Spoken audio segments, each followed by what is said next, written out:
This video is brought to you by Mubi, a curated streaming service showing exceptional films from around the globe. Get a whole month free at Mubi.com/Karsten. Hey everyone, welcome back to another episode of What I Watched This Month, June edition. I'm working on that Succession video. I promise it's coming, just be patient. Thank you. I started this month with Vive l'amour. This is my third Simon Lang movie, and I'll be honest, he still has yet to miss with me. This has been the most accessible of his work so far, but it still has that extremely slow quality of his that always puts me in a spell. I found this one to be particularly funny, really good watermelon scene in here, and similar to The Whole, this really captured loneliness, specifically horny loneliness, in a way that really got to me in the end. And that's the whole appeal of his slow cinema, in my opinion. Even if it takes some time to warm up to, by the time you're properly in it, certain scenes are devastating to sit through, and others are more erotic than most sex scenes. This one, more than The Whole, had an attention towards the characters that I really liked. I've never felt like I understood his characters all that well until now, and I surely did this time. He continues to inspire me, and this one specifically really touched me emotionally. And I watched Spider-Man Across the Spider-Verse.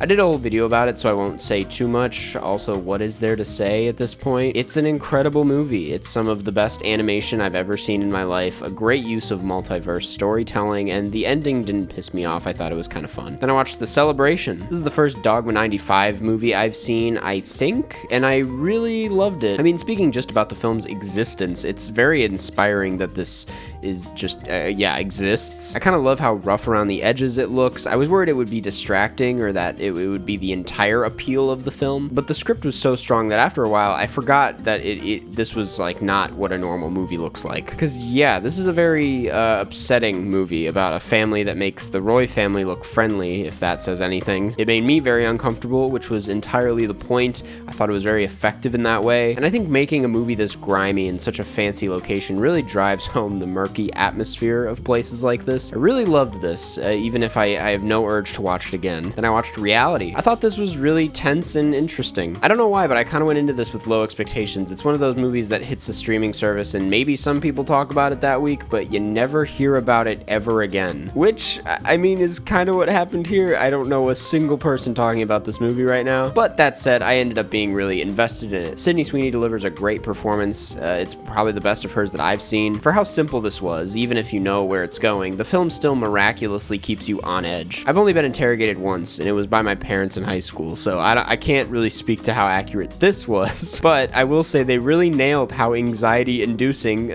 being interrogated feels. My palms were extremely sweaty about halfway through this. That said, I have pretty much completely forgotten about this since watching it, which is probably because it's so straightforward and personally didn't leave me with a ton to chew on afterwards, but still, very solid, worth a watch. Then I rewatched Four Lions. This is one of my favorite comedies ever. I haven't seen it since like 2017, and I will say it really holds up. And I also just recently learned it was also co-written by Jesse Armstrong, which tracks. For something with such delicate subject matter, they really make it work. It's truly hilarious. There's not a ton else to say about it at the moment, but if you liked the sense of humor on Succession, you'll probably like this. Then I watched The House on Haunted Hill. I saw this at a packed screening in 35mm, but the real treat was that similar to how William Castle used to present his films, the theater also incorporated a bunch of light gags and performances and props throughout the screening to add to the experience. You'd think that would be a little distracting, but it really is like the point of movies like this. It just added to it and made it a really fun time. I really love this movie. It's just so much fun on its own. It's one of the best Vincent Price performances, from what I've seen at least. It drags a little bit in the middle, but man, who cares? With an ending like that, they really make up for it. Then I watched The Iron Giant. Believe it or not, I had never seen this movie before this month. I know. Huge blind spot, and it's even more frustrating now that I have seen it and can confirm that it is a pretty amazing movie. The animation and character design for the Iron Giant himself is so cool. Its blend of 2D and 3D really stands out in the world of the film. It has that Brad Bird charm to it that I wish we had more of in most animated films. He's one of the best. I will definitely be showing this one to my kids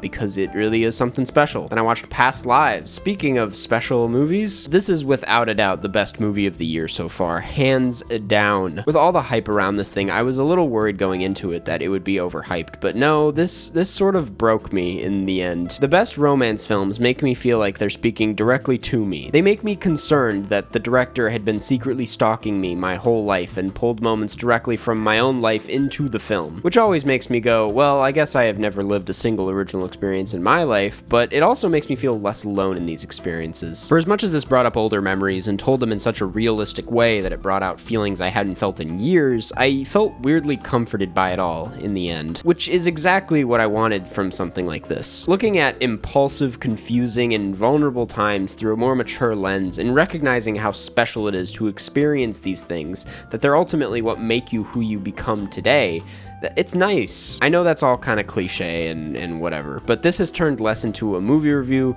and more into a diary entry, which, again, what does that say about the film itself? We could talk about the cinematography and the performances and the score, it's all great, but what really stood out to me was just how personal and honest this was. I'm a sucker for shit like this. Then I rewatched Wendy and Lucy. This second viewing really confirmed it as being one of my favorite films of all time. It's easily the film of Reichardt's that I connect to the most, even if I'm nothing like Wendy. It's a fantastic movie about rural America, the people that live in these towns, what we're willing to do for one another, or more importantly, what we aren't willing to do. And because of that, it's a very frustrating movie to watch. It makes me a lot angrier than it does sad because of just how little she really needs to move forward and how unwilling everyone is to help her. It's just a painful movie that has really stuck with me over the years, and as much as I love it, I don't know how often I can revisit this because it kind of ruins my day. If you want some more thoughts on it, I talked about it on the Sardonicast, and I watched Elemental. I already did a video about this one. I did not love it. Honestly, the more I've sat with it, the more I think it's one of Pixar's weakest films, just because of how straightforward and uninteresting the story was. I get that it's personal to the director, and I think there were parts to it that were cute, but the central relationship between these two characters did close to nothing for me,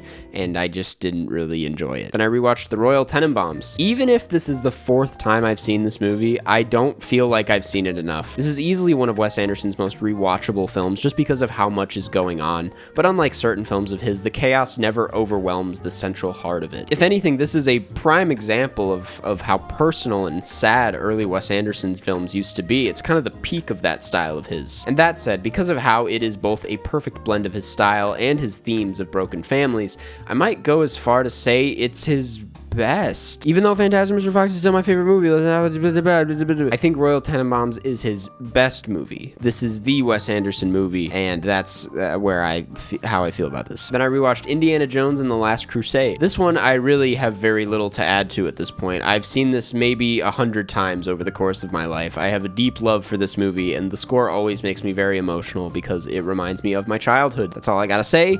Can't wait for the new one. Then I watched Velvet Goldmine. This was pretty good. I wish I loved it a little bit more. I'm not all that familiar with glam rock or the history or the people involved, so this was all kind of new to me. And I think the film is mostly about these people being lost to history and how these stories couldn't be told or haven't been told. And I thought it was really beautiful, but also pretty devastating for that reason. I guess it just lost me in the way it told its story. It felt a little dense and a bit messy. I guess that it was kind of a musical, and most of this is just music, but anytime it went into song, it kind of strayed too far from the actual story for me to latch back on and feel invested. I know the songs are the story, so that's a bit of a weird complaint, but that's just how I felt. And I rewatched Fishing with John Lurie commentary. Not a ton to add here other than great show, always a comfort show, wish I could make something like this someday. Then I watched Asteroid City. I mean, Jesus, where do I start? Maybe this is a hot take, but I don't think he really goes any crazier with his style here than he did with The French Dispatch, which is new. I feel like every time I see a Wes Anderson film, a new one at least, it seems to be going a step further than the film before it. And this is the first one where it's like kind of in the same realm, which is not a bad thing. If anything, I truly didn't know if he'd be able to go any further with it after French Dispatch. Which is to say, it is just as visually overwhelming. There's simply too much to take in on just one viewing. The carnival alone was just, oh my God. So that's the thing. It's just as visually overwhelming, but it also comes with one of Wes Anderson's most personal stories to date. It wasn't particularly sad to me, but it was very self-aware and critical of itself in a way that wasn't irritating like most movies that take meta routes these days. Instead, it was something new entirely, something very self-reflective that I found really refreshing. I have never seen anything like this movie. Even if it doesn't expand on the visual tricks of French Dispatch, he's still venturing into new territory, combining this new dollhouse approach that he's been doing over the last few years with the personal stuff that I was talking about with Tenenbaums. It's like he's he's finally come back down to earth, but within the context of his super hyper stylized shit. I'm having a tough time summarizing how I feel about this movie on a first watch because there really is just so much to talk about, and I literally only saw it like less than 24 hours ago. But that said, I loved it quite a bit, and I will be seeing it again probably tomorrow, maybe today. So look forward to some more thoughts on it next month. But for now, I'll say I think this is at the very least one of his most ambitious films and proves he is one of our finest filmmakers working today. I love him so much. And hey, that's what I watched this month. Thanks for watching. Go watch these films and form your own opinion. And if you're looking for something to watch next month, you should really check out this week's sponsor. Mubi is a curated streaming service, a place to watch beautiful, interesting, and incredible cinema. From iconic directors to emerging auteurs, there's always something new to discover. With Mubi, each and every film is hand-selected, which is something that I really like about it. I feel like everything is coming from an algorithm these days, and it's so nice that when it comes to film recommendations, I'm getting them from an actual human being that thought, hey, this movie was worth checking out. And that's the thing, everything I watch on Mubi is worth my time. I watched Velvet Goldmine this month, and yeah, I'm really glad I watched it. Get a whole month free at Mubi.com/Karsten. That's MUBI.com/Karsten for a whole month of amazing cinema for free.